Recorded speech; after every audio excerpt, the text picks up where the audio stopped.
Hey, good morning everybody. This is a video that we've been trying to get put together for about the last 12 months in regards to the things that we have done to the van to get it ready for the next long trip, which we're on right now. We're on our long destination to Alaska.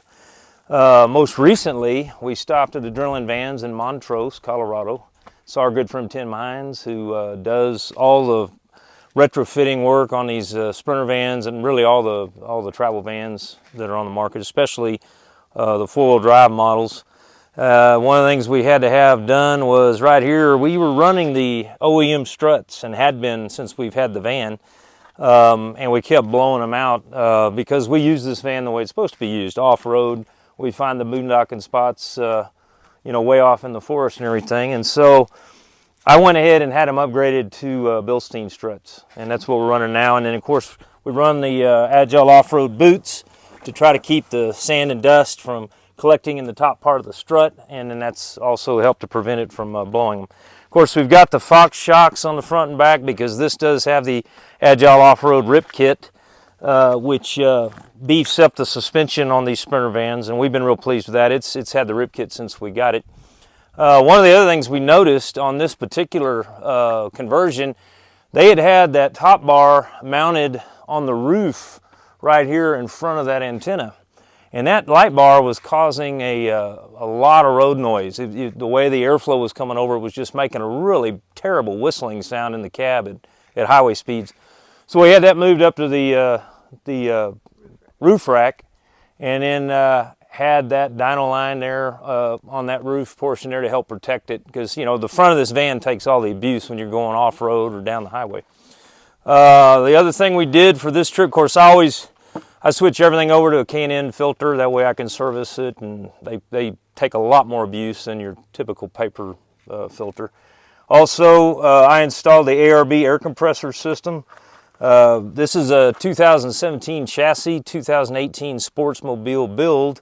And so for this 3500 2017 chassis, Agile Off-Road had built a mounting plate, which is right here, for the ARB compressor. Made it very easy to run the front line and the back line. Had to drill out two existing holes a little bigger to put in some quick fasteners there to mount it up here, and the hole here was already here. They just dropped a bolt and a lock nut in there. Perfect mount. Air filters are facing the open area here, so you get clean air. Runs like a top, great system. The front chuck is mounted right here on a bracket that utilizes part of the van's body already. So you can air up or air down your front tires. And if you follow me to the back, the rear chuck, so they give you stainless steel braided lines for both sides. The rear chuck is mounted under here, right next to our auxiliary water tank. So this was another thing that Tim mounted for us. I don't know if she can get up underneath here, but we put the 28-gallon Agile Off-Road water tank where the spare tire would normally be, in the spare tire rack. And then this is our output, our fill-in and our output for that water. So I can transfer water from that 28-gallon tank into our internal tank, which is only 18 gallons, and it keeps us on the road quite a bit longer. The thing Tim did for us, after the warranty is over, I think it's 60,000 miles, I wanted to get this thing beefed up a little bit for the mountain roads, because it's got the 3.0 diesel, which runs like a top, but on those mountain roads it was really sluggish, and it just seems like you were always having to put the pedal to the metal to make any noise. Well, we went with the throttle body kit, which is here, which gives you 4 main adjustments and then 6 adjustments per adjustment that you can run while you're driving. And we also did the computer upgrade to the engine.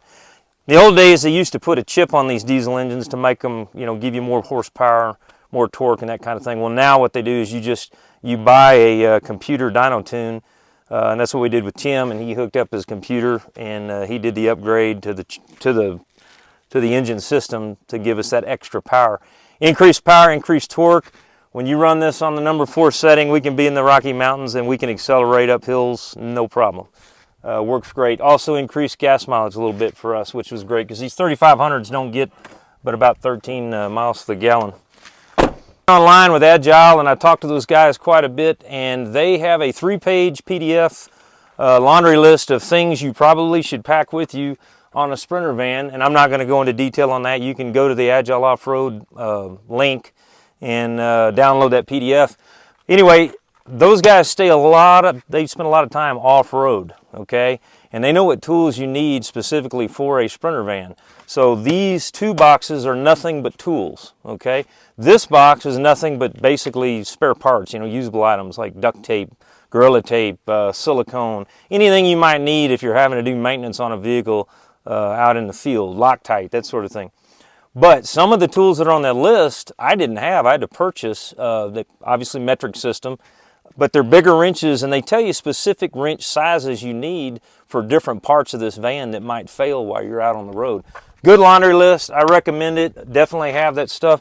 Also, you can't really see it, but right here I mounted a spare tire rack, and we have another full-size spare in the back along with all of our other stuff. So we have 2 full-size spares. One on the spare tire rack here, and one inside the van. That's highly recommended, especially when you go to Alaska, because of the roads that you encounter in Alaska. Other than that, last thing. Oh yeah, we did go to the mobile Starlink. That's the power box right there for the mobile Starlink. The Starlink antenna, of course, is mounted on the roof rack, and then the router is mounted inside. And so far it's been running really well, even when you're traveling down the road, with just a couple minor hiccups, so we're getting sorted out.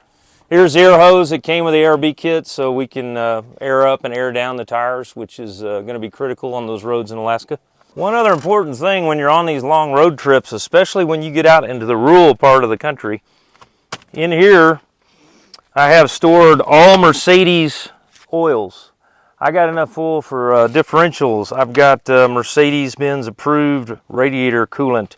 I've got engine oil. I've got brake fluid. I've got power steering fluid. Also have an additional power steering line. As you all know, if you run Sprinters, that sometimes you can blow that power steering line out. And I've got the clamps and the brass fittings to do a quick fix on that. Important though, because you get out on some of these rural areas and you may not be able to get the Mercedes-Benz approved products that you want to run in these vehicles to keep them running tip-top. So another tip, and that was also on the Agile Off-Road laundry list of things that you might want to put in your vehicle. We did upgrade to these off-road tires. These are the Toyo tires, open country.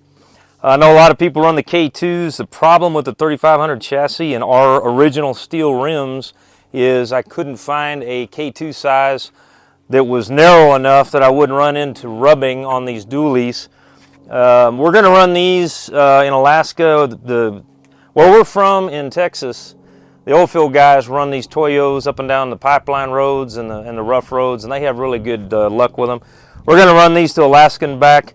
I've already talked to Tim. We may look at upgrading to the super singles on the rear and new rims with wider tires when we get back. That is an option we're looking at. But right now we're still running the original size tires, just with the off-road Toyos to give us better traction on off-road. Inside the van we went with the woven vinyl. We didn't go with the rubberized side. We went with the felt fabric side. That way it adheres to Velcro real well, and it gives you a little more cushion. We went with this throughout the van and also on the steps and also on some of the trays that we utilize on the dash. Helps reduce noise, helps increase a little insulation, and it sure feels good on your feet, and they're very easy to clean. And it just makes the whole van experience a lot better. That is the down and dirty of it. We will put this together with the other short clips we made with Adrenaline Vans in Montrose, Colorado. And we'll give a shout out to Tim Hines in that, and then we'll also put that link below. If you like what you see, give us a big thumbs up, subscribe to the channel. We're going to be posting videos pretty regularly on this Alaska trip. And we are day 4 on this Alaska trip as we speak, getting ready to make it up to Jackson Hole, Wyoming. So we'll see you on the road and catch you outside.